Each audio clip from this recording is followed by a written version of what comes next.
demonstrate a mixed factorial two-way ANOVA. Now, it's mixed because we've got a repeated measures element and a between groups element. So our story here is we've got two groups of participants. One group did endurance training and one group did strength training. And before and after that training, they did a vertical jump performance. So it's mixed because the pre and post is repeated, so that all participants do pre and post, but then it's between because some are doing endurance, some doing strength training. Now, when you look at it in an Excel sheet or SPSS, whatever it is, it's always best to set it up this way. So you can see the group, you've got endurance and then strength, and you put a label to it, you give it a value of 1 for one of them. So 1 is endurance in my case, 2 is strength. And you do that by double clicking on the group icon. So you can see the value here is 1 for endurance, 2 for strength. And then for pre and post, they come in columns next to each other. So for every row in SPSS or JASP, it represents one person. So if you've got 2 values for one person, you've got to have 2 columns. I hope that makes sense. You've got a column for pre and a column for post. So if we're going to analyse this, we're going to go to ANOVA and go to repeated measures ANOVA. Our between subjects factors thing is our group. So this is where they've done endurance or done strength. So I'm going to put that across there. Our repeated measures is our pre-performance and our post-performance. So it goes over into this cell, pre-performance, post-performance. I'm just going to relabel it. I'm going to call this time my repeated measures factor. So just so that we're aware of what we're looking at. And level 1 is pre and level 2 is post. I always like to put descriptive statistics. So I'm going to click the descriptive statistics down the left-hand side on the display. And I want to have some assumption checks. So let's just do our sphericity tests. We don't need them because it's got the repeated measures factor. We've only got two time points. Okay, so if we look on the right hand side and we look at the results, so we can see this top box is what we're looking at. Now with an ANOVA, we get a main effect for time and a main effect for group. And then we get an interaction. So we always want to look at 3 things. The main effect for time is saying, is there a difference between pre and post? Forget whether it's in a group. So forget whether it's endurance or strength. They just group them all together. Is there a difference between pre-performance with post-performance? And if we look at this, we can say, yes, it's significantly different between pre and post. And then we go to the between subjects effects. And this is saying group.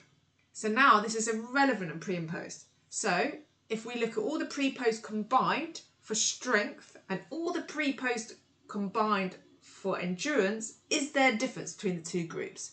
No.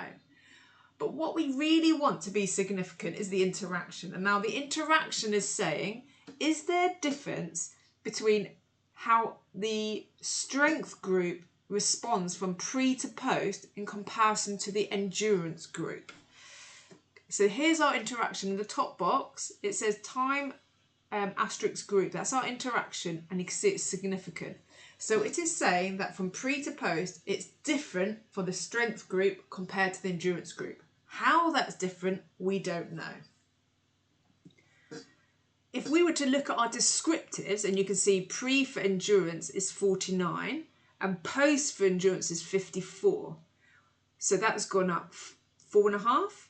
Strength, the pre is 52, post is 61. So that's gone up 7. So I think what's happened is that there's a greater increase in the jump performance for the strength group compared to the than the endurance. But it's always good to graph this out. So let's see on the left hand side if we can do a graph for it.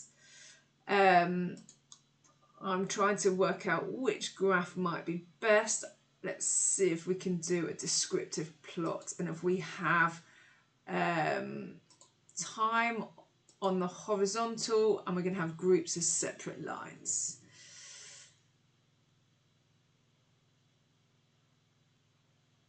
So there you go, there's your graph. If we add our error bars, you can see that the strength group is increasing to a greater rate than the endurance, and that is what our results are showing. We need to do some post hoc to actually confirm this. So on the left hand side, I'm going to my post hoc, and I'm going to do my group time interaction, see what it comes up with in terms of post hoc for this. So here we go, endurance pre with endurance post, it's significantly different.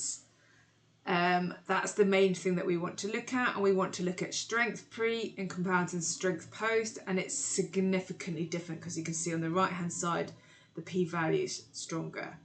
Those would be the ones that I would look at in particular, is that pre to post, because that's where our interaction is, and we want to know, do they respond differently, and that's how we understand.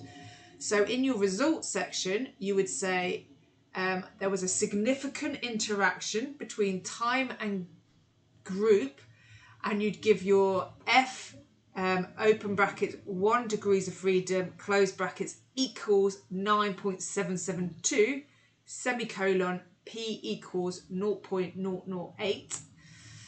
And then the post hoc analysis reveals that there's an increase between, a greater increase between pre and post for strength compared to pre and post for endurance, and you present your p-values at the bottom. So that's essentially how you do it.